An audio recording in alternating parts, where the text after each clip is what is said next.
শিলিগুড়িতে লোকসভা নির্বাচনের আগে ইভিএম মেশিন নিয়ে সচেতন বার্তা এসডিওর উদ্যোগে। বৃহস্পতিবার শিলিগুড়ির সফদর হাসমি চকে ইভিএম মেশিন বসিয়ে রাস্তায় চলাচলকারী মানুষদের সচেতন করতে দেখা যায়। 18-র গণ্ডি পেরোলেই ভোট দানের সুযোগ পায় সাধারণ মানুষ। কিভাবে ভোট দিতে হয় তা অনেকেরই অজানা।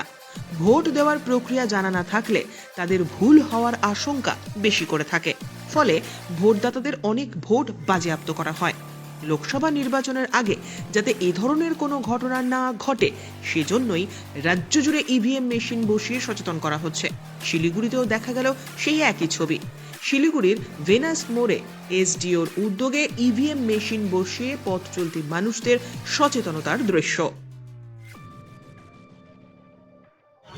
चुपचाप रहो अभी बोला ना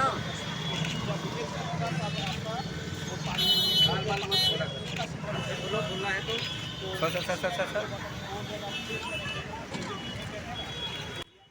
ব্যুরো রিপোর্ট, উত্তরের প্রহরী।